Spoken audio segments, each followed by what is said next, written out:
ជំរាបសួរបងប្អូនទាំងអស់គ្នាក្នុងវីដេអូថ្ងៃនេះដែរខ្ញុំនឹងបង្ហាញបងប្អូនពីរបៀបធ្វើបាយក្តាំងបំពងទឹកដោះគោមួយមុខនេះគឺជាអាហារសម្រន់ដែលបងប្អូនប្រជាជនខ្មែរយើងតែងតែធ្វើញ៉ាំលេងមួយក៏ធ្វើដាក់នៅតុការជាដើមអញ្ចឹងណាបងប្អូនតោះឥឡូវយើងមកចាប់ផ្ដើមរៀបចំធ្វើទាំងអស់គ្នាក្នុងការបំពង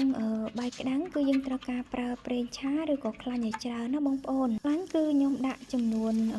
ជិត1លីត្រណាបងប្អូនហើយយើងទុកខ្លាញ់នឹងឲ្យក្តៅខ្លាំងចាំយើងដាក់បាយក្តាំងនឹងចូលប្រាប់បាយក្តាំងនេះដែរគឺនៅពេលដែលបងប្អូនដាក់ដាំបាយមានក្តាំងមានអីគឺយើងដួសដាក់ហាលថ្ងៃឲ្យក្រៀមល្អណាបងប្អូនយើងសន្សំមួយថ្ងៃ2ថ្ងៃអីទៅយើងហាលទុកដាក់ឲ្យស្អាតណាបងប្អូនមួយបងប្អូនដាំបាយអត់ដែលមានក្តាំងទេគឺយើងអាច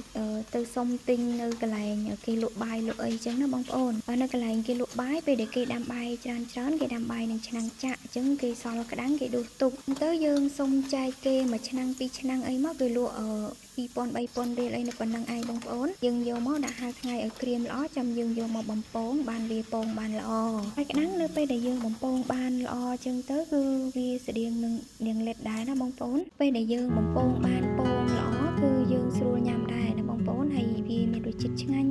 ញ៉ាំទៅវាអត់សគាថ្មិញអត់អីចឹងណាហើយនេះគឺខ្ញុំចាប់ផ្ដើមដាក់បំពងខ្ទឹមសខ្ទឹមក្រហមហើយនឹងខ្ទឹមសគឺខ្ញុំប្រើចំនួន3កំពឹសហើយខ្ទឹមក្រហមគឺខ្ញុំប្រើម្ដុំធំយើងចិញ្ច្រាំវាល្អិតមកល្មមទៅហើយយកមកបំពងឲ្យឈ្ងុយកាលណាខ្ទឹមយើងបំពងបានឈ្ងុយហើយគឺយើងដាក់ជាមួយនឹងស្លឹកខ្ទឹមចូលចំពោះស្លឹកខ្ទឹមនេះដែរគឺយើងហាន់វាតូចៗល្អិតៗណាបងប្អូនចាយើងលាងវារាងស្វិតបន្តិចមកចាយើងចាប់ផ្ដើមដាក់ជាមួយនឹងទឹកត្រីចំនួន3ស្លាបព្រាបាយចំពោះទឹកត្រីនេះដែរគឺ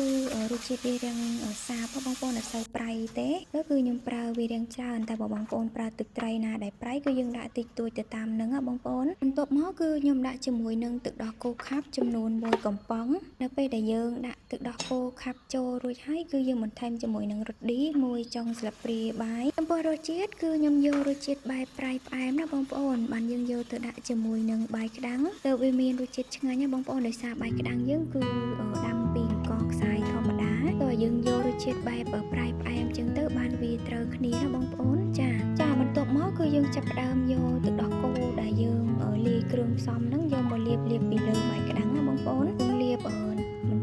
ន្តិចម្ដងទៅឲ្យវាសព្វខ្សាច់គ្នាហើយបន្ទាប់មកគឺយើងរោយជាមួយនឹងសាច់ផាត់ពីលើថែមទៀតណាបងប្អូនហើយយើងដាក់តិចច្រើនទៅតាមចំណង់ចំណូលចិត្តរបស់យើងឬមួយក៏យើងមានសាច់ផាត់ច្រើនយើងដាក់វារាងច្រើនបន្តិចទៅបានញ៉ាំទៅកាន់តែឆ្ងាញ់ណាបងប្អូនចាចំពោះ